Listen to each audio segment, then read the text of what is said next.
Oke, kita mulai ya, kawan-kawan sekalian. Assalamualaikum warahmatullahi wabarakatuh. Selamat sore. Eh, ini adalah forum rilis media eh, yang difasilitasi oleh kawan-kawan Kaukus Indonesia untuk Kebebasan Akademik. Jadi kami menginisiasi forum ini sebagai bentuk solidaritas terhadap apa yang dialami oleh kawan-kawan. Eh, saya kira ada beberapa rangkaian ya, tidak hanya Bung Tio, Ketua BEM UGM yang kemarin mendapatkan teror yang kita maknai sebagai serangan terhadap kebebasan akademik. Beberapa hari kemudian juga teman-teman di UI pasca pemilihan ketua BEM itu juga mengalami hal yang serupa begitu. Yang jelas kalau melihat konteks apa yang dialami oleh kawan-kawan di UGM, Bung Tio terutama begitu ya. Ini adalah rangkaian yang sebenarnya menggambarkan betapa wajah dan karakter rejim hari ini ya, yang begitu sangat otoritarian, yang ditandai dengan upaya pembatasan terhadap kebebasan akademik, ada semacam cara-cara kotor, cara-cara lama yang digunakan untuk membatasi kebebasan kita untuk mengekspresikan kritik, terutama kritik terhadap keputusan-keputusan politik rejim hari ini yang tidak memihak kepada kepentingan rakyat banyak. Kalau bercerita sedikit soal konteks kawan-kawan di UGM misalnya, sebenarnya kan ini eh, standingnya dimulai pada saat surat yang dikirimkan kepada UNICEF berkaitan dengan salah seorang siswa di Kabupaten Ngada ya, Nusa Tenggara Timur yang meninggal dikarenakan eh, situasi yang begitu sangat memprihatinkan, kontras menjadi semacam anomali dalam urusan politik bahwa bagaimana mungkin seorang siswa berumur 10 tahun kelas 4 SD meninggal bunuh diri karena ketidakmampuannya membeli ballpoint dan buku. Sementara pada satu sisi, kekuasaan hari ini justru menghambur-hamburkan uang untuk sesuatu yang sebenarnya tidak terlihat, tidak berkaitan dengan kepentingan rakyat banyak. Kalau di dalam surat kawan-kawan BEM UGM, saya kira sudah sangat jelas ya, bagaimana mengkomparasikan keanggotaan Indonesia di dalam Board of Peace yang memakan anggaran kurang lebih 16 sampai 17 triliun.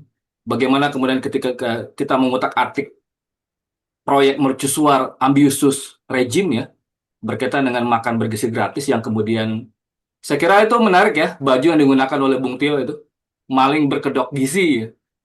Itu menggambarkan betapa publik sebenarnya terlalu eh, ya bukan lagi gerah tapi sudah mau muntah gitu ya melihat bagaimana situasi keputusan-keputusan politik anggaran rejim yang sebenarnya tidak memihak kepada kepentingan kita tetapi memihak kepada kepentingan segelintir kelompok orang oligark eh, partai politik dan kekuasaan yang punya ambisi termasuk di tahun 2029. Sebagai pengantar, saya mungkin akan mempersilakan kepada Mbak Rina dulu sebagai Ketua Presidium Kokus Indonesia untuk Kebebasan Akademik sekaligus membuka forum ini. Setelah itu mungkin saya akan persilakan kepada Bung Tio. Ini sekaligus testimoni dan mungkin sedikit update ya. Perkembangan terakhir saya dapat informasi dari Bung Herlambang katanya menyusul itu ada sekitar 20-an orang yang mengalami teror yang sama pasca kejadian yang dialami oleh Bung Tio. Setelah itu ada beberapa orang, mungkin sekitar 2 sampai 3 menit akan kita persilakan secara bergiliran, seperti kebiasaan kita selama ini. Ada Pak Mas Duki, ada Bung Rida, ada Mbak Dia, ada Mbak Rosni Dasari. Di akhir akan kita bacakan rilis Kokus Indonesia untuk Kebebasan Akademik, rilis yang berkaitan dengan bagaimana situasi teror ini kita maknai sebagai bentuk serangan terhadap kebebasan akademik. Kemudian terakhir kita akan persilakan mungkin ada kawan-kawan media yang akan berinteraksi dengan kita, ada hal-hal yang mungkin mau ditanyakan dan seterusnya dan seterusnya. Saya persilakan terlebih dahulu kepada Mbak Rina. Silakan Mbak. Terima kasih, Bung Castro. Assalamualaikum warahmatullahi wabarakatuh. Selamat sore, salam sejahtera bagi Bapak, Ibu, adik, dan Sore, kawan Mas semua. Kasro belum direkod ya? Sudah, sudah. Sudah. Udah ya? Oke, oke. Sip, sip. Lanjut, Ya, Mbak Rina. kepada Aman-aman. Silakan. Rian. kawan-kawan pers, kami sampaikan bahwa siaran pers yang dilakukan pada sore hari ini merupakan tradisi akademis dan empiris yang biasa dilakukan oleh KIKA, Kaukus Indonesia untuk Kebebasan Akademik, menghadapi berbagai isu di antaranya yang sedang kita hadapi saat ini adalah teror terhadap mahasiswa pengkritik MBG sebagai eh, serangan terhadap kebebasan akademik dan hak asasi manusia.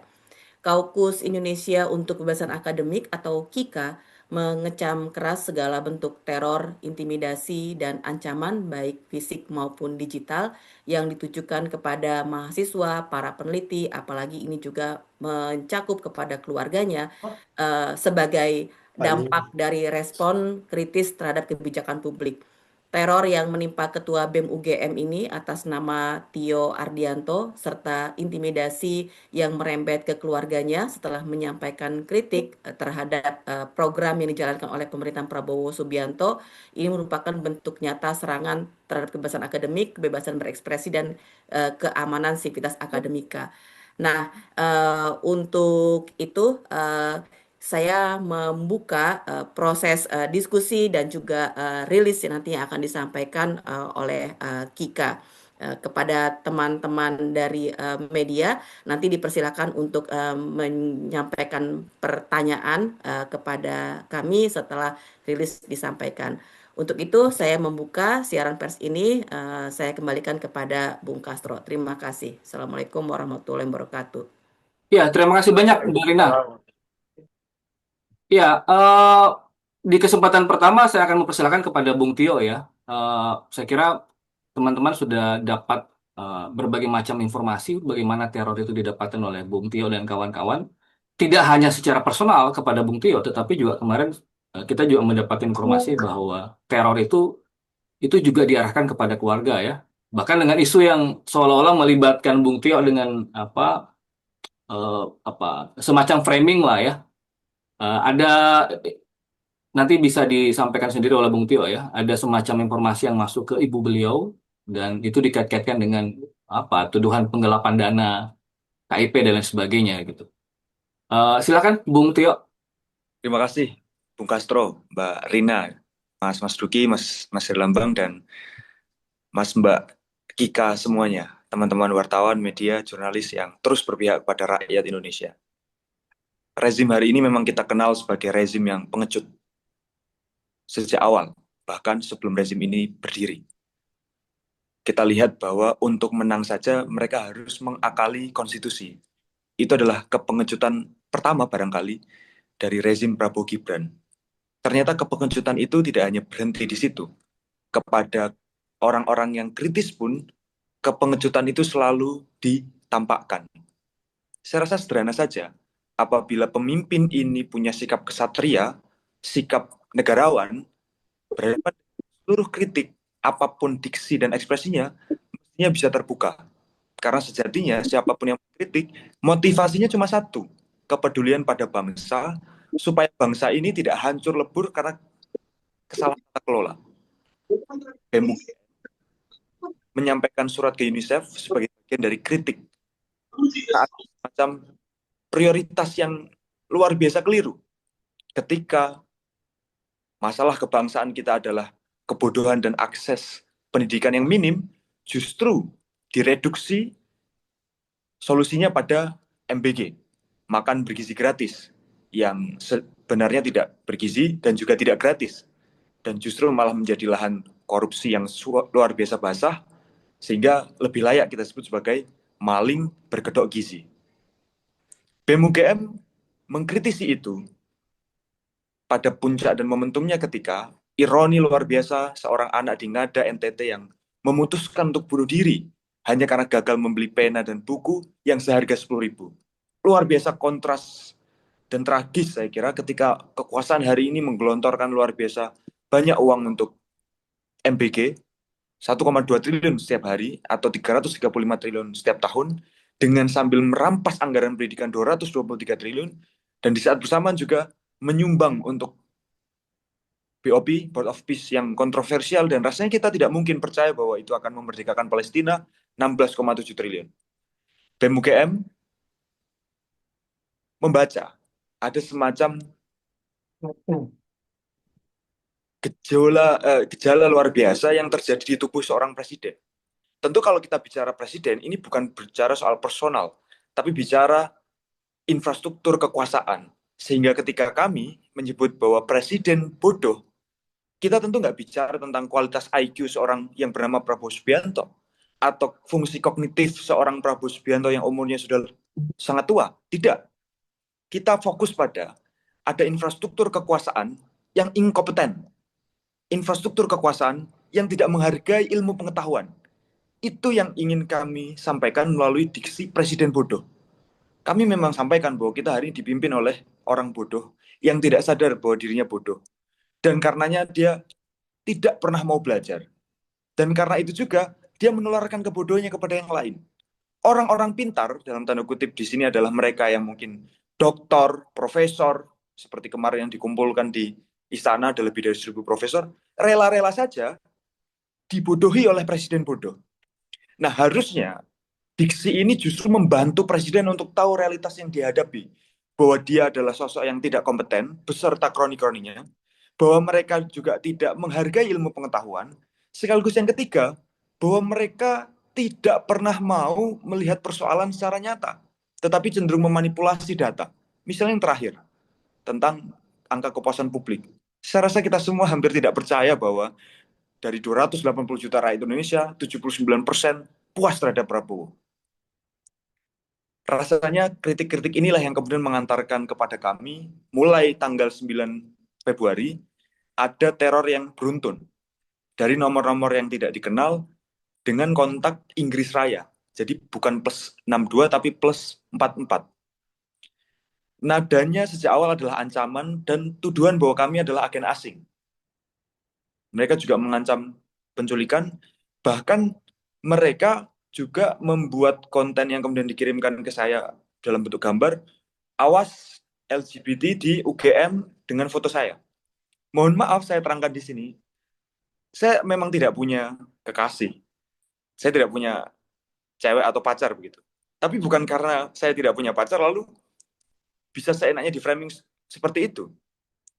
Tidak hanya itu, di media-media juga muncul konten-konten sekaligus narasi yang luar biasa menghancurkan karakter. Yang pertama tadi, soal LGBT. Yang bagi saya ini sangat menjijikkan. Yang kedua, tidak hanya berhenti di situ. Bahkan ada konten pembunuhan karakter yang foto saya itu di-generate by artificial intelligence dengan tulisan bahwa Tio ini adalah langganan, Tio ini suka menyewa LC karaoke. Loh, kita ini kalau boleh jujur sebagai anak muda tidak punya kecakapan untuk berkomunikasi secara asmara romantis kepada perempuan karena memang lahirnya di desa dan terbiasa pada keluguan-keluguan gitu. Apalagi LC gitu. Nah, yang ketiga yang kemudian ini cukup masif adalah narasi bahwa saya sebagai ketua BEM UGM itu melakukan manipulasi keuangan terutama dalam konteks kartu Indonesia Pintar Kuliah. Ada yang menyebut bahwa ketua BEM UGM punya relasi kuasa yang memungkinkan dari rekomendasi dia itu ada orang-orang yang kemudian mendapatkan KIP. Dan dari orang-orang yang mendapatkan KIP itu mereka punya nyetor ke saya. Kira-kira gitu narasinya. Semua orang tahu bahwa ketua BEM UGM itu tidak pernah ngurusi rekomendasi KIP. Semua orang tahu di UGM paling tidak bahwa BEM itu tidak punya kaitan langsung pada KIP. Bahwa kami pernah melakukan semacam penggalangan dana ketika ada mahasiswa KIP yang itu tidak mampu membayar kos dan kebutuhan harian karena keterlambatan pencairan KIP. Itu kami lakukan dan memang sempat ada dinamika. Tetapi sama sekali tidak ada kejahatan di sana. Yang ada adalah bahwa ada anak-anak saya, pengurus BEM UGM, yang melakukan kesalahan komunikasi kepada lembaga-lembaga lain di level mahasiswa, bukan di level kampus atau tenaga pendidik, bukan. Dan sehingga ada dinamika antar mahasiswa. Nah, itu pun sama sekali tidak ada dalam konteks kejahatan moral, seperti penggelapan dana. Saya katakan ke beberapa orang bahwa kalau benar Tio Ardianto ini melakukan penggelapan dana, sudah barang pasti saya sudah diberhentikan dan tidak lagi menjadi ketua BEM UGM. 3 isu ini menyebar di berbagai platform media, baik Facebook, X, Instagram, bahkan TikTok. Termasuk yang keempat, saya ingat bahwa ada narasi bahwa kita ini anak abah. Kenapa? Karena ada foto saya sama Mas Anies. Foto saya sama Mas Anies itu tidak datang secara politik, itu datang karena kegiatan reuni alumni BEM. Dan Mas Anies memang reuni menjadi bagian dari kegiatan tersebut karena beliau adalah ketua Senat Mahasiswa tahun 92. Isu-isu ini menyebar. Nah, teror yang kami alami selain pembunuhan karakter itu adalah satu, tadi sejak tanggal 9 ada pesan-pesan yang eh, mengancam seperti penculikan. Kemudian sempat ada juga di tanggal, kalau tidak keliru, hari Kamis minggu lalu, itu kami diuntit. Jadi kami sedang ada di sebuah kedai yang kemudian ada kawan saya yang melihat bahwa ada dua orang relatif muda berbadan tegap memfoto saya dari jauh. Yang ini ketika kami sadar dan segera pengen cek, dua orang ini sudah menghilang. Selanjutnya ada juga teror dalam bentuk yang saya kira lebih canggih daripada dari nomor tidak dikenal, yaitu ada platform gerakan yang dia dihubungi oleh akun tidak dikenal yang mengaku sebagai dosen Unpad. Jadi ada orang akun yang mengaku dosen Unpad, dia menghubungi suatu platform pergerakan yang terhubung dengan saya. Orang yang mengaku dosen Unpad ini menceritakan bahwa dia mendapatkan bocoran dari satu lembaga negara. Saya sebutkan di sini Badan Intelijen Nasional. Nah, orang yang mengaku dosen Unpad ini menyampaikan bahwa BIN sudah menyiapkan operasi pembunuhan untuk ketua BEM UGM. Sehingga dia minta supaya pesan ini disampaikan oleh platform gerakan ke saya. Pesan itu sampai ke saya sebagai informasi. Tetapi karena anonimitas dari dosen Unpad ini, maka saya merasakan teror luar biasa dari informasi itu. Karena saya tidak bisa mengkonfirmasi langsung, tapi informasi itu sampai ke saya. Nah, selanjutnya yang terjadi pada ibu saya.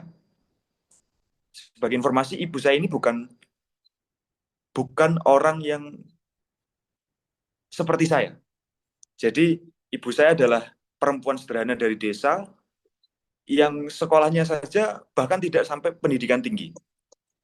Dalam kondisi kerentanan itu, ada pesan yang masuk ke ibu saya. Kalau update terakhir ada 2 kali. Tengah malam. Luar biasa. Terorisnya ini tahu waktu yang paling rentan bagi ibu saya untuk cukup punya rasa takut, yaitu tengah malam. Ketika ibu pasti dalam suasana batin yang tidak stabil gitu. Pesannya yang pertama adalah bahwa anakmu Tio Ardianto itu sebagai ketua BEM dia nilap uang. Itu yang tadi. Yang kedua adalah bahwa ada berita orang tua ketua BEM UGM kecewa karena anaknya nilap uang gitu. Dua pesan itu yang sampai ke ibu saya, dan ibu saya secara verbal tanpa saya tanya mengatakan bahwa ibu cukup takut. Ibu takut. Nah, tidak berhenti di situ. Keesokan malamnya, itu kira-kira tanggal 15, sekitar 20-30 pengurus BEM UGM, kami masih lakukan pendataan tentang berapa banyak yang menjadi korban dari teror ini. Tapi sekitar 20-30 itu menerima teror juga dari nomor tidak dikenal, yang pesannya juga sama dengan apa yang diterima oleh ibu, bahwa ketua BEM UGM melakukan penggelapan uang. Itu yang terjadi terakhir, dan ketika kami mulai speak up bahwa ada teror, 2 nomor yang mengancam saya itu menyampaikan bahwa, woi ngadu ke Tempo, ngadu ke media, takut ya lu gitu, dan seterusnya. Ada respon dari apa yang saya lakukan ketika mengungkapkan ini secara publik.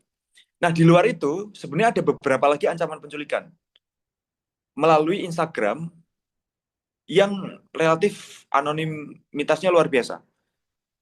Awal-awal ketika masih di Bundaran, waktu itu ketemu Pak Mas Duki ketika ada aksi suara Ibu Indonesia Yogyakarta, waktu kami orasi dan pertama kali pakai kaos ini, itu sekitar 6, 2 di WA, 4 itu di Instagram. Tapi perkembangan ke sini semakin banyak dan semakin susah untuk saya pribadi melacaknya yang di media sosial lainnya seperti Instagram, TikTok, karena luar biasa banyak gitu. Yang menghina, yang mengancam itu lebih banyak lagi. Nah, rangkaian teror yang kami terima ini bagi kami adalah bentuk dari kepengucutan rezim hari ini.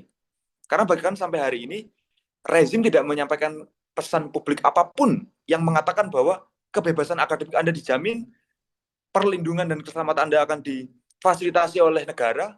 Nggak ada. Justru hari ini Natalius Pigai selaku Menteri Hak Asasi Manusia mengatakan, pemerintah bukan pelaku teror Ketua BEM UGM. Mohon maaf, Pak Natalius Pigai. Saya ini nggak perlu tahu siapa yang melakukan teror. Yang dibutuhkan oleh publik adalah jaminan bahwa ketika menghadapi teror, negara itu hadir di sana. Negara tidak boleh hadir sebagai teror itu sendiri. Tidak boleh sebagai orang yang mengklarifikasi bahwa mereka tidak melakukan teror. Kan yang terjadi justru semacam paranoia dari rezim. Bahwa seolah-olah kita itu menduga mereka yang melakukannya. Saya pribadi tidak lantas menduga bahwa saya melakukannya, meskipun bahwa ketika ada yang tersinggung atas apa yang saya sampaikan, ya pasti bagian dari mereka. Tapi saya tidak fokus di situ. Saya fokus bahwa sampai hari ini negara melalui seluruh lembaganya tidak hadir di dalam teror yang dialami oleh tidak hanya saya, tetapi juga orang tua dan lebih dari 20 pengurus BEM UGM. Pada prinsipnya, saya menyampaikan ke publik bahwa BEM UGM akan menggagalkan teror ini dengan cara tidak gentar, tidak takut, dan tidak berhenti melihat persoalan publik ini sebagai persoalan yang harus selalu untuk dikawal. Sehingga ke depan tidak akan ada yang berbeda dari BEM UGM, siapapun ketuanya nanti. Bahwa kemudian ada solidaritas yang lebih dan kewaspadaan yang lebih, itu adalah cara kami belajar. Tapi jangan bayangkan, gara-gara teror ini, kami kemudian berhenti. Terima kasih untuk Kika, terima kasih untuk seluruh media yang mengawal demokrasi. Mari kita lawan kebodohan rezim hari ini. Terima kasih. Ya, terima kasih banyak, Bung Tio. Pesan yang disampaikan sebenarnya memberikan semacam penegasan ya bahwa ya teror-teror itu tidak akan membuat nyali kita ciut, tetapi justru membuat kita semakin berlipat ganda ya. Ini ujian bagi solidaritas kita bersama-sama, ya ringan sama kita jinjing, berat sama-sama kita pikul gitu. Teror itu bisa datang dari mana saja. Tadi disampaikan oleh Bung Tio ya, dari mulai teror telepon, bukan lagi plus 62 tetapi plus 44. Teror bukan hanya kepada personalnya Bung Tio dan kawan-kawan, tetapi juga sampai ke keluarga, macam-macam gitu ya. Nah, teman-teman sekalian, saya kira apa yang disampaikan oleh Bung Tio menegaskan bahwa rejim sekarang juga seolah-olah ingin melepaskan tanggung jawabnya. Jadi kita tidak menemukan semacam public address dari rejim ya, bahwa rejim memberikan semacam jaminan bagaimana perlindungan terhadap kebebasan akademik, kebebasan untuk berekspresi. Kita tidak menemukan itu. Bahkan yang ada adalah upaya untuk cuci tangan gitu ya. Dari pernyataan Menteri HAM, Natalius Pigai misalnya, seolah-olah apa yang terjadi dengan teror kawan-kawan di UGM adalah bukan rejim pelakunya dan lain sebagainya dan lain sebagainya. Itu pertanda bahwa memang gambaran betapa rejim ingin lepas tangan dari rangkaian teror ini memberikan gambaran bagi kita bahwa ya salah satu karakteristik rejim yang otoriter itu selalu mengelak melepaskan diri dari tanggung jawab untuk memberikan jaminan terhadap kebebasan ekspresi warga negaranya. Berikutnya saya persilakan kepada Pak Mas Duki dari Kaukus Indonesia untuk Kebebasan Akademik sekaligus dosen di Universitas Islam Indonesia. Silakan Pak Mas Duki. Baik, terima kasih Mas Kasro, kawan-kawan semua, wabil khusus Mas Tio dan teman-teman BEM UGM tentunya, teman-teman jurnalis. Saya barangkali 2 menit saja ya supaya nanti kawan-kawan lain dari Kika maupun dari jejaring bisa lebih banyak menyampaikan pembacaan sekaligus solidaritas kepada kasus yang dihadapi oleh Tio dan teman-teman aktivis mahasiswa yang lain. Jadi saya kira kalau kita menyimak tadi apa yang disampaikan Mas Tio, ada 2 hal saya kira yang perlu kita garis bawahi, bahwa pertama ini clear sekali adalah satu yang disebut dengan represi atau tekanan sistemik terhadap kebebasan akademik ya. Nah, kalau kita bicara academic freedom itu kan tidak hanya melekat pada individu, baik mahasiswa, dosen, sivitas akademika, tapi juga institusi. Ini yang kemarin saya sampaikan waktu aksi publik di Bundaran, bahwa apa yang menimpa Tio dan teman-teman BEM UGM itu harusnya juga melekat pada atau menjadi alert peringatan bagi institusi, dalam hal ini Universitas Gadjah Mada. kita berharap bahwa ada respon yang lebih proaktif ya, selain memproteksi teman-teman ini, tapi juga misalnya mengcounter wacana. Jadi upaya-upaya misalnya kriminalisasi, upaya-upaya untuk manipulasi opini itu sudah mulai terjadi. Nah, ini harus dilawan dengan wacana-wacana tandingan. Misalnya segera saja UGM memberikan penghargaan kepada Tio dan teman-teman ini sebagai sebuah perlawanan kolektif. Nah, di samping kampus-kampus lain, saya kira harus juga menyuarakan, misalnya forum rektor gitu, sehingga ini menjadi momen gerakan kolektif perguruan tinggi terhadap apa yang kita sebut tadi represi terhadap academic freedoms. Nah, kalau kampus-kampus, para rektor, perguruan tinggi merasa academic freedom itu penting, academic otonomi itu penting, momen ini saya kira menjadi eh, apa ya eh, titik kolektif bersama untuk bergerak. Nah, ada yang disebut dengan negative repressions. Nah, ini yang dialami Tio adalah berupa negative repressions. Nah, perlawanan biasanya muncul dari negative repression. Tapi kita juga harus waspada, ada yang disebut dengan positive repressions. Yaitu pada saat yang sama, kita tidak tahu persis, bisa jadi beberapa perguruan tinggi ditawari menjadi atau bagian dari peserta tender proyek MBG. Yang ini upaya represi terbalik secara positif, tapi kemudian melemahkan kritik perguruan tinggi terhadap represi yang dilakukan oleh mahasiswa. Jadi kepada mahasiswa. Jadi ini paralel. Gerakan ini dilakukan oleh apa yang disebut Castro tadi, negara, pemerintah ya. Itu satu ya. Kemudian poin yang kedua yang perlu saya sampaikan, apa yang dialami Tio itu sebetulnya memberikan konfirmasi bahwa yang disebut dengan digital safety itu memang menurun. Tahun 2025, indeks digital safety Indonesia itu 3,2 dari skor 5 tertinggi. Jadi artinya itu rendah ya. Nah, ada 3 situasi yang menggambarkan rendahnya keamanan digital di Indonesia. Pertama, yang disebut dengan rendahnya perlindungan data pribadi.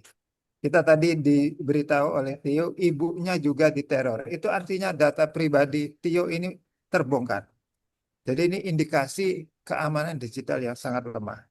Satu. Yang kedua, menguatnya apa yang disebut dengan disinformasi.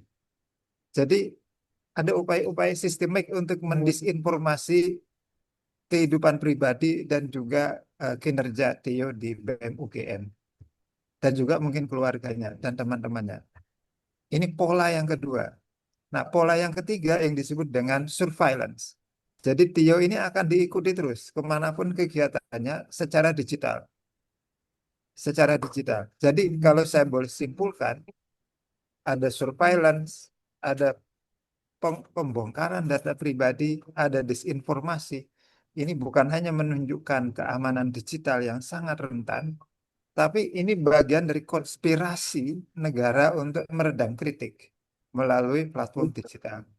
Jadi saya kira saya garis bawahi, saya senang Mas Tio akan melawan ini dan kita juga bersama-sama karena ini kita harus sadari ini adalah skenario, ini adalah satu apa namanya upaya sistemik, organized crime kira-kira, bukan sesuatu yang sifatnya spontan atau by nature.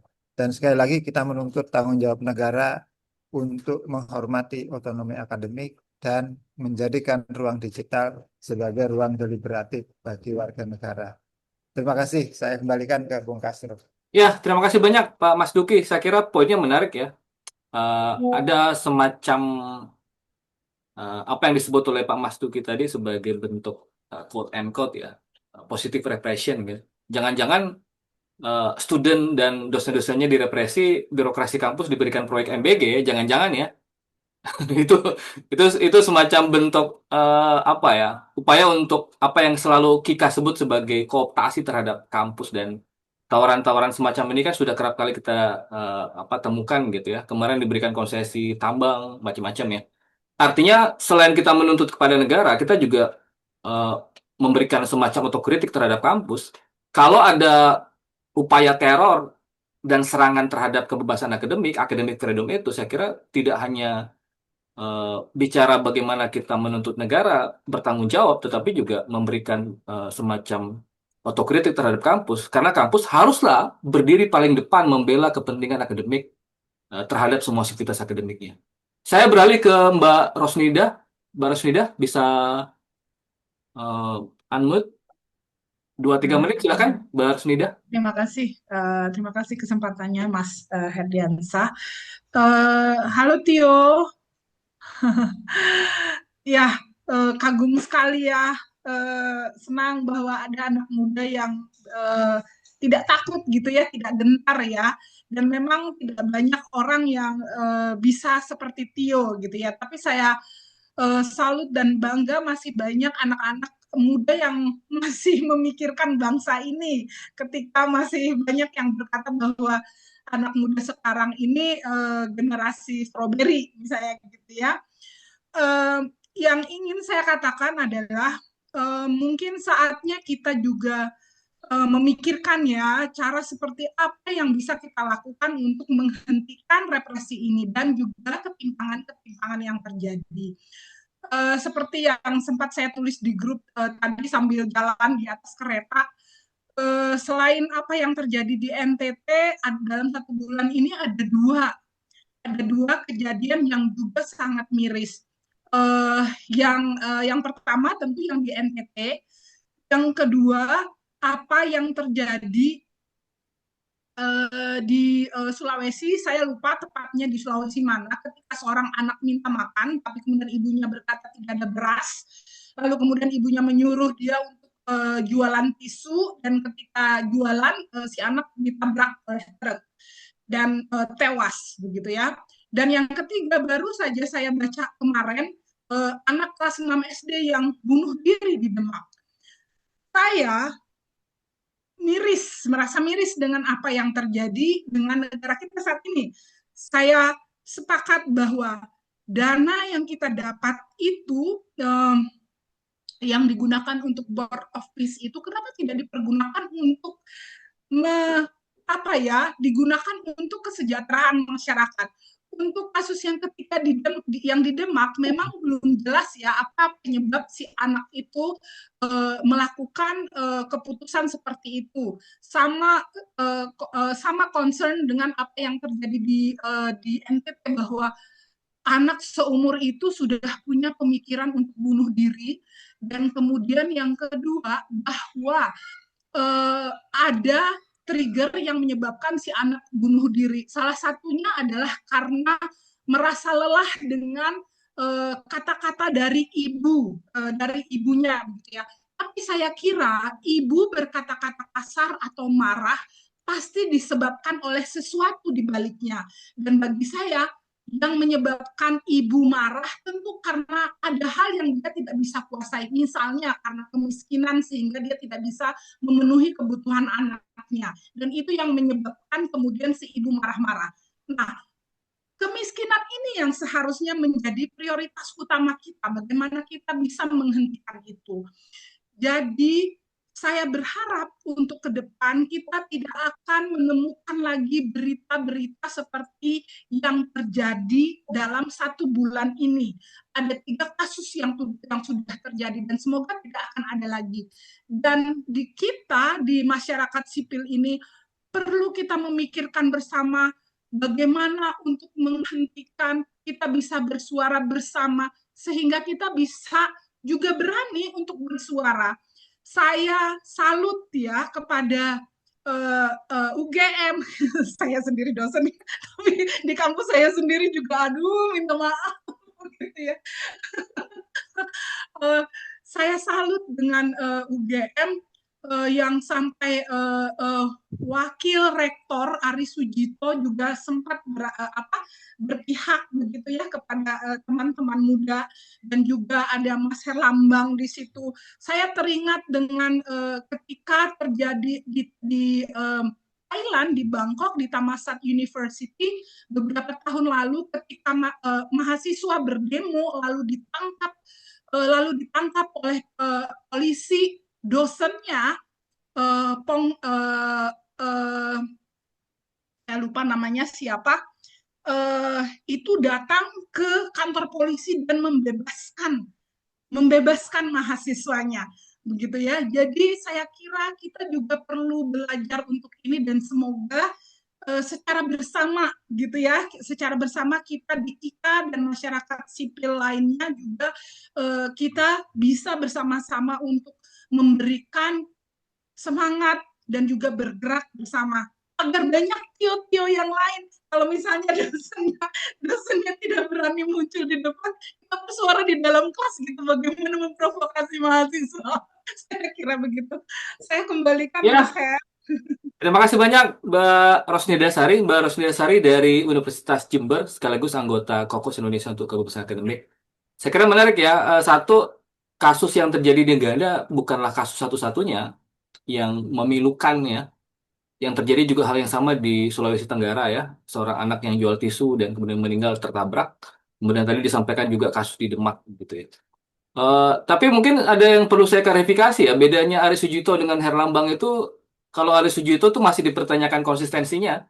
Kalau Herlambang saya kira kita nggak perlu menanyakan soal itu lagi gitu ya. Ya saya beralih ke Mbak Dia, silakan Mbak Dia.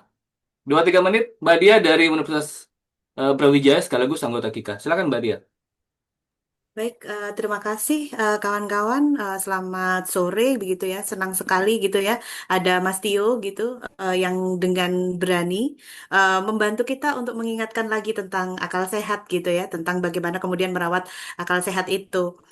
Ada beberapa hal yang mungkin menjadi catatan saya. Yang pertama adalah tentang mekanisme yang kemudian dipilih oleh Mas Tio. Saya pikir itu adalah langkah yang sangat progresif bagi anak muda karena kemudian ketika dia melihat bahwa ada konstruksi dalam sebuah negara yang tidak berjalan sebagaimana yang seharusnya, kemudian dia melangkah kepada mekanisme internasional, yaitu dalam hal ini UNICEF, mengingat kita punya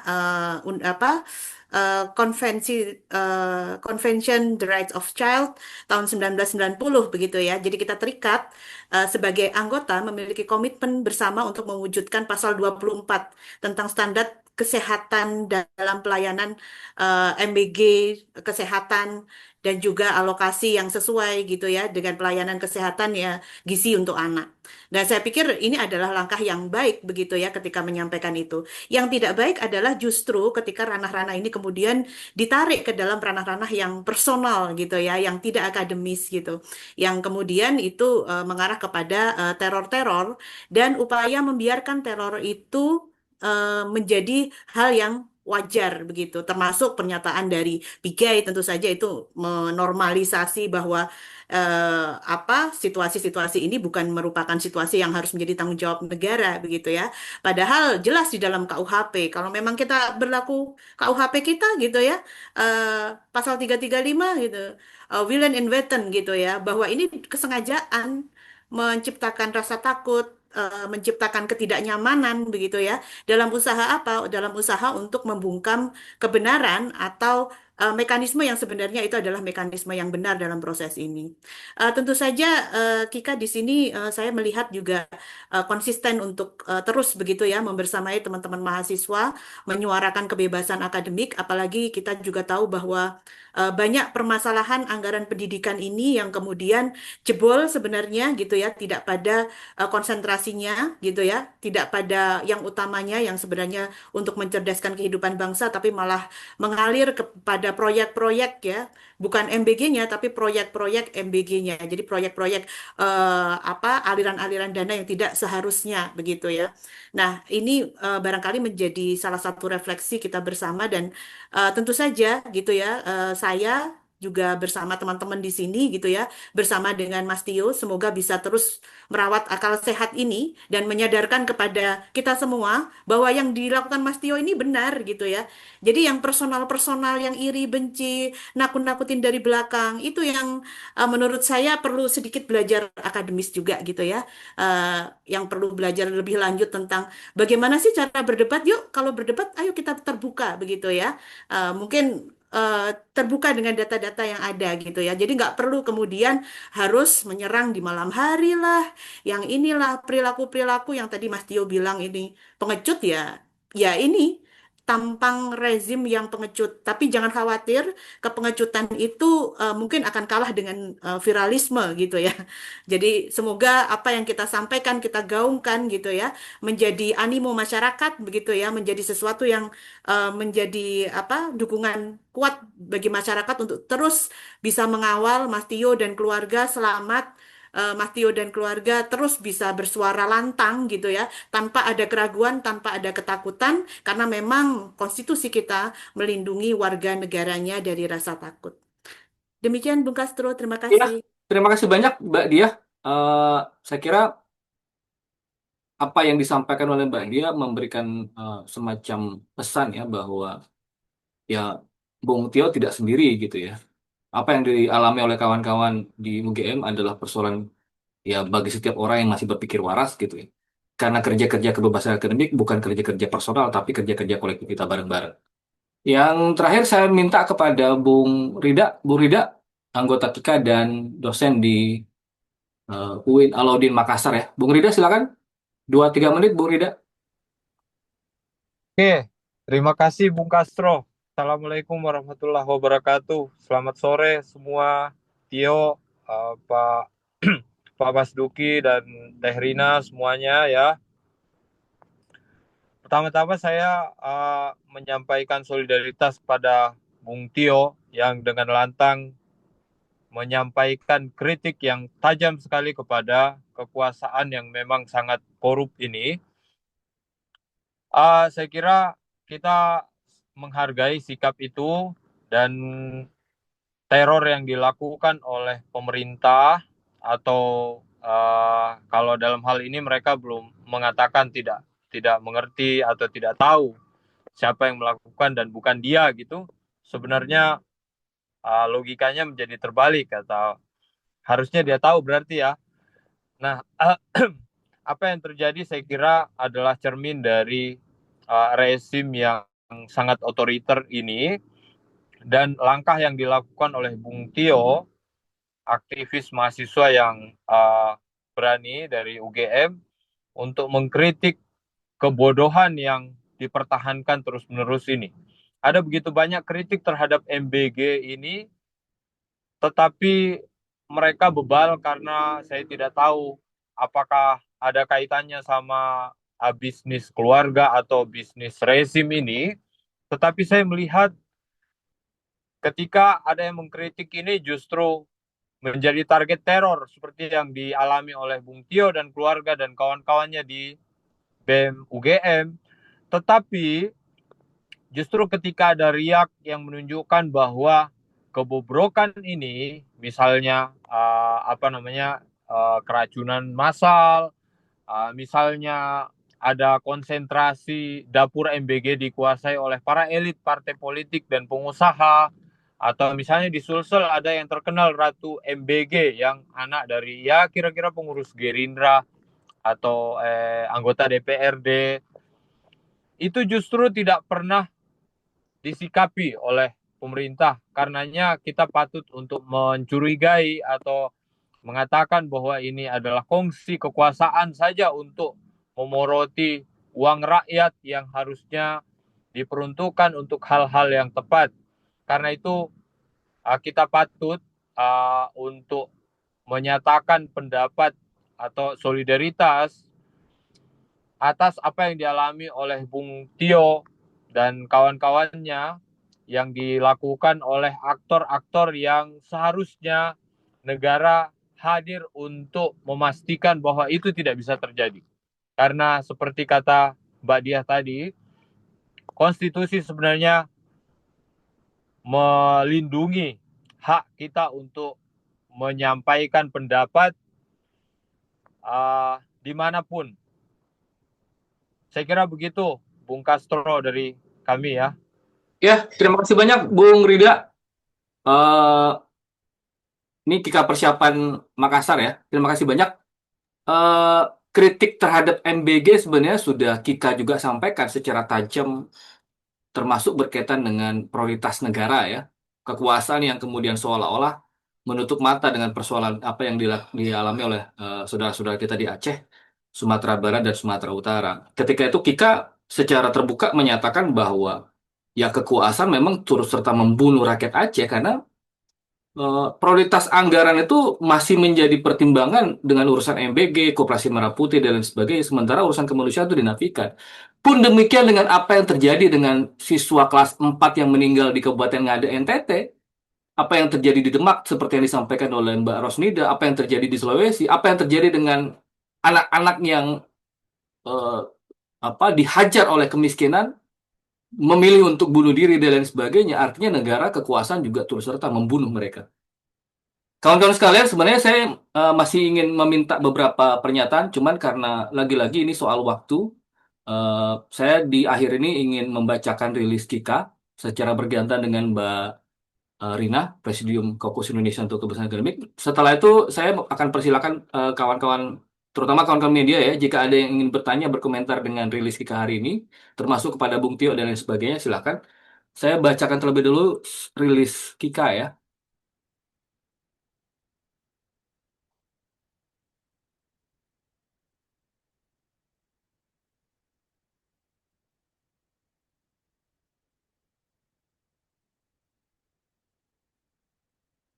Ini terlihat ya, kawan-kawan.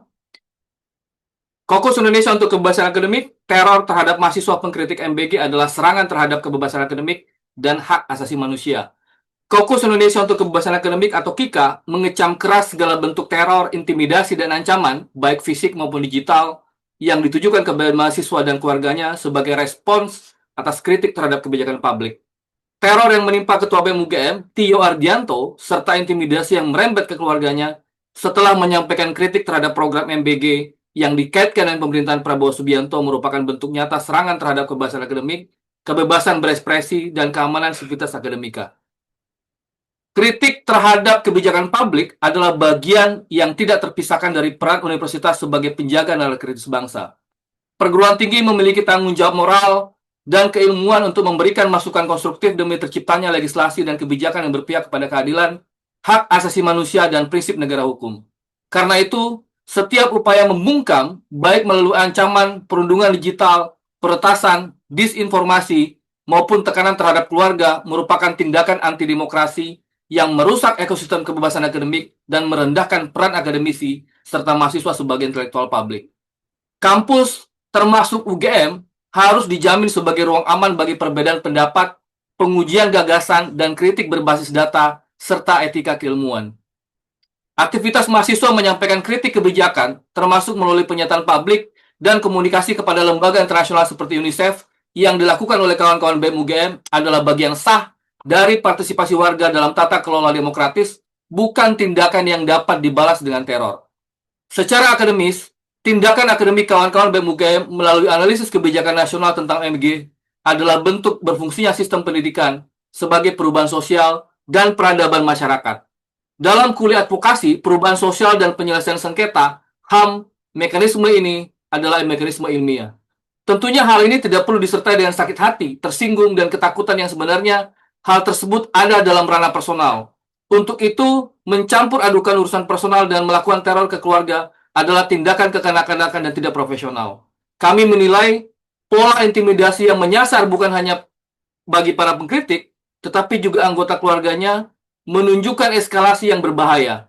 Praktik demikian menciptakan efek gentar yang merusak kebebasan akademik secara luas. Karena mahasiswa dan sivitas akademika dapat menjadi takut untuk menyampaikan pandangan kritis berbasis data dan etika keilmuan. Dalam hukum nasional, kebebasan akademik dijamin dalam Undang-Undang Nomor 12 Tahun 2012 tentang pendidikan tinggi, terutama di pasal 9 ayat 1 yang menegaskan bahwa kebebasan akademik merupakan kebebasan sivitas akademika untuk mendalami dan mengembangkan ilmu pengetahuan dan teknologi secara bertanggung jawab melalui pelaksanaan tridharma perguruan tinggi. Dengan demikian, ekspresi kritik berbasis nalar dan kepentingan publik berada dalam koridor pelindungan hukum. Dalam kerangka HAM internasional yang telah diratifikasi Indonesia melalui kebebasan berekspresi, yang dilindungi melalui Kovenan Hak Sipil dan Politik, yang diratifikasi melalui Undang-Undang Nomor 12 Tahun 2005, khususnya pasal 19. Hak atas pendidikan dan pengembangan ilmu dijamin dalam Kovenan Hak Ekonomi Sosial dan Budaya, yang diratifikasi melalui Undang-Undang 11 Tahun 2005, khususnya pasal 13. Perlindungan ini juga mencakup ekspresi dan aktivitas akademik di ruang digital. Karena itu, serangan digital, peretasan, dan intimidasi daring terhadap ekspresi akademik dapat dikualifikasikan sebagai pelanggaran HAM di ruang digital. Silakan, Mbak Rina, dilanjutkan.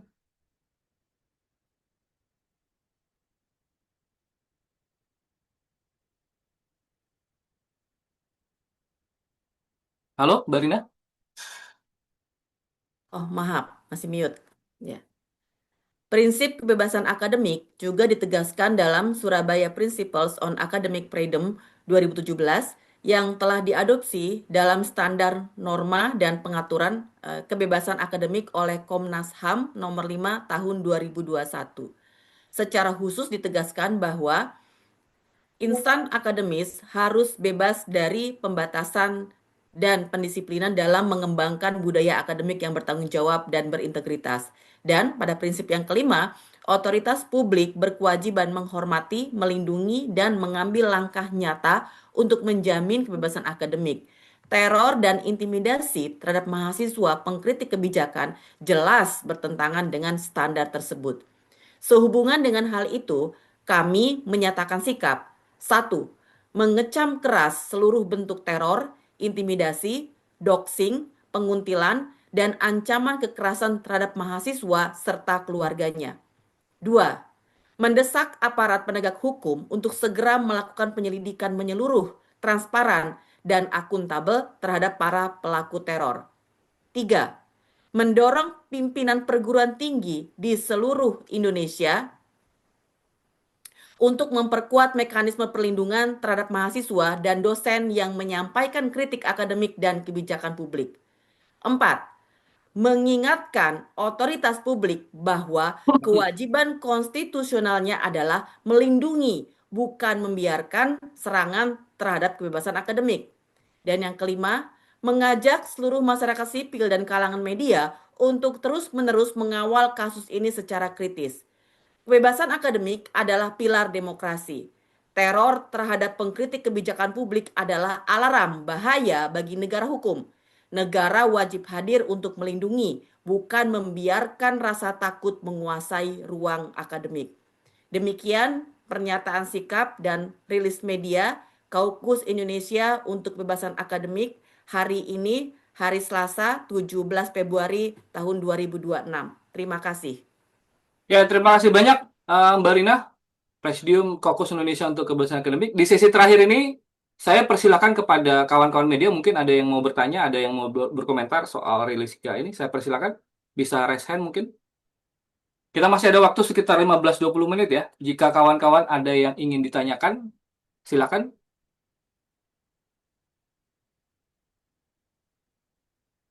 Itu sudah ada dari Mbak Sinta Maharani. Ya, oh, chat ya. Ya, Mbak Sinta chat. silakan mau on cam, Mbak Sinta.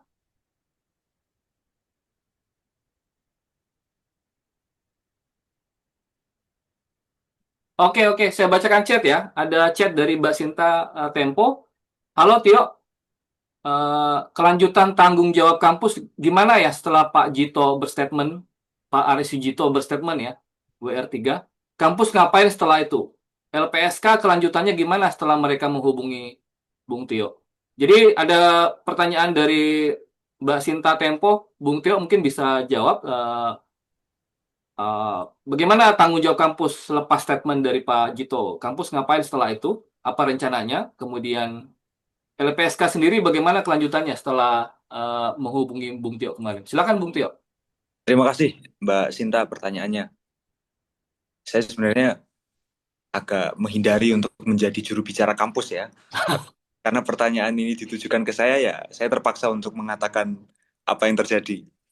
Memang sejak kami menyampaikan ke kampus melalui Direktorat Kemahasiswaan dan melalui Direktur Kemahasiswaan dan WR ARI, kampus menyampaikan ya pernyataan yang kemudian disebar ke beberapa media bahwa kampus UGM berkomitmen untuk melindungi semua mahasiswa di dalam menyampaikan ekspresinya, termasuk dalam hal ini yang sedang mengalami teror saya.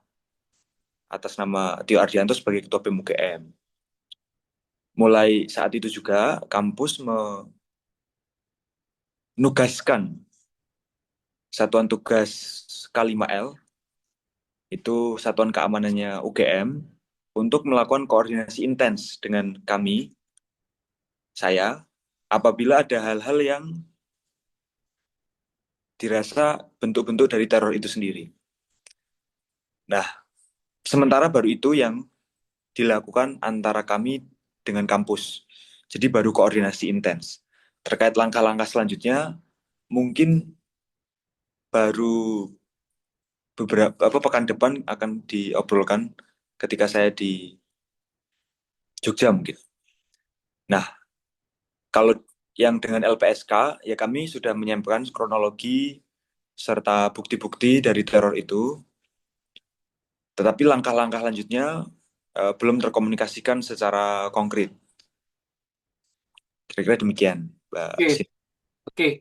Itu ya, Mbak Sinta ya. Jadi sepertinya memang masih perlu follow up dari pernyataan pihak kampus ya, yang kemarin disampaikan oleh Pak Bung Aris Sujito ya. Apakah itu menjadi statement resmi dari kampus? Saya nggak tahu. Bung Tio itu disampaikan sebagai statement resmi kampus ya, Itu bahwa berbicara UGM. oke. Dan itu diklaim sebagai statement resmi kampus ya, akan berdiri bersama Bung Tio ya. Ya.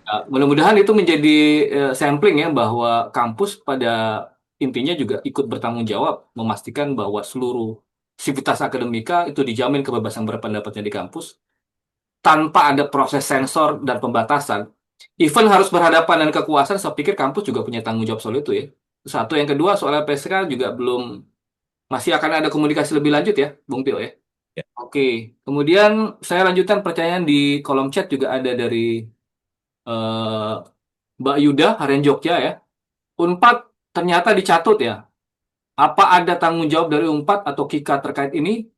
Teror ini akan sejauh mana? Kika akan melakukan apa setelah rilis statement hari ini? Jadi ada dua pernyataan ya. Pertanyaan dari Mbak Yuda Harian Jogja ya. Bagaimana dengan Unpad yang ternyata namanya dicatut? Apa ada tanggapan dari Unpad? Bung Tio ada kabar nggak soal Unpad ini? Kami tidak komunikasi langsung dengan teman-teman Unpad, Mas. Oke, oke. Jadi Kika pun sampai sekarang belum dapat konfirmasi ya, apakah ada respon dari pihak Unpad yang namanya dicatut atau tidak. Tapi yang jelas model-model semacam ini kan juga adalah model-model peta konflik ya. Bagaimana kemudian nama-nama dicatut untuk mempertajam teror terhadap kawan-kawan yang mengkritik kebijakan kekuasaan, itu juga seringkali dialami. Kalau pertanyaannya apakah Kika akan melakukan apa setelah rilis ini, ada tambahan Mbak Rina? Apa pasca rilis ini?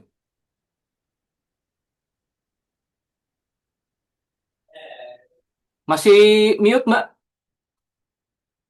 Oh, oke. Ya. Ya, silakan. Ya, terima kasih Mbak Sinta.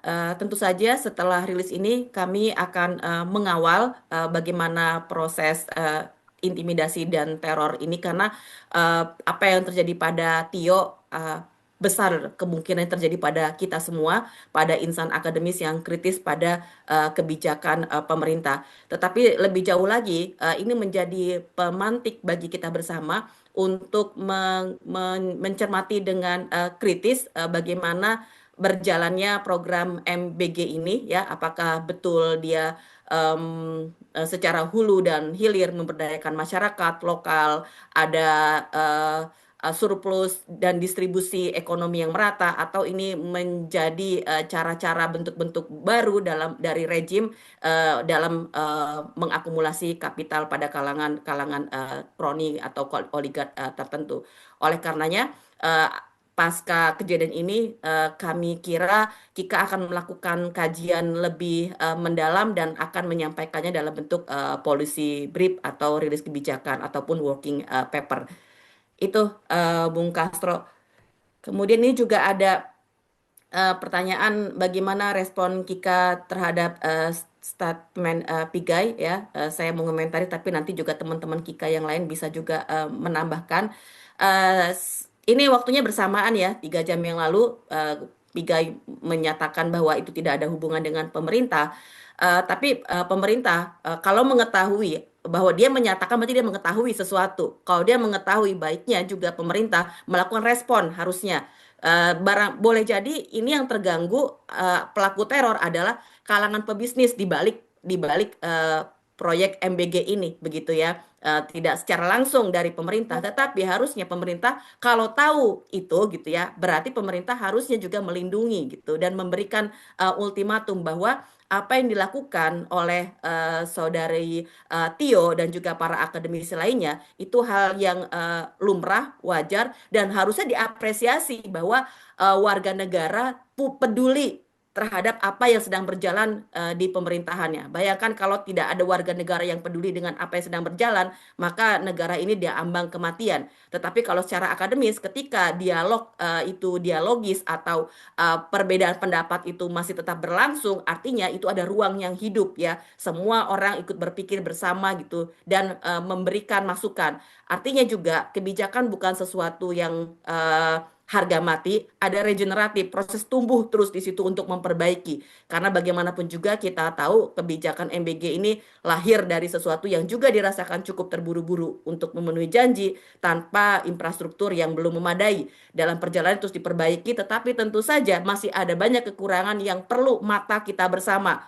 Seperti orang buta meraba gajah dan proyek besar ini adalah gajahnya, maka perlu banyak orang untuk melihat segala sisi, melengkapi, memperbaiki. Dan situlah fungsinya spion atau nalar kritis yang disampaikan oleh teman-teman mahasiswa dan juga para akademisi. Saya kira itu Bung Castro, kalau ada dari Kika yang lain, karena Kika ini semuanya kolegial ya, pemikirannya juga banyak gitu dan saling menyatukan, saya kira bisa memberi tambahan jawaban.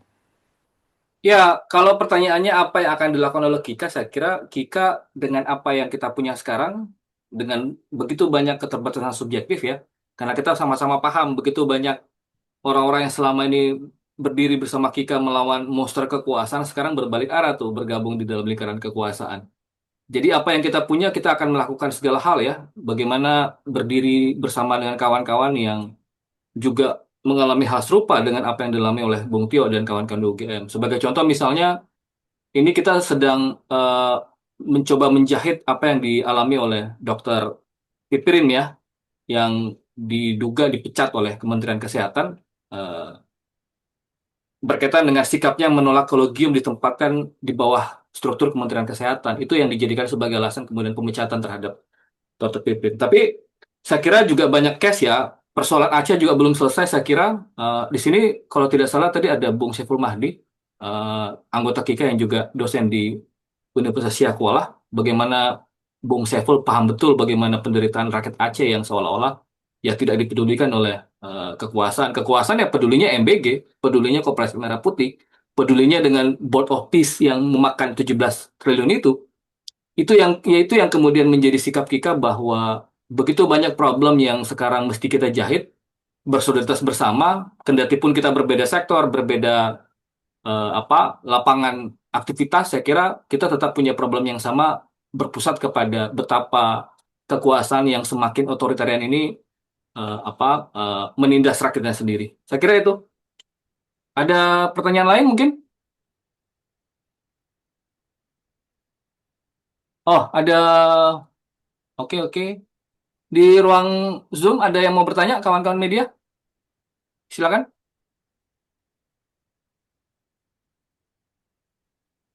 Saya kira semua sudah terjawab ya. Pertanyaannya Mbak Sinta sudah, Mbak Yuda dari Harian Jogja sudah.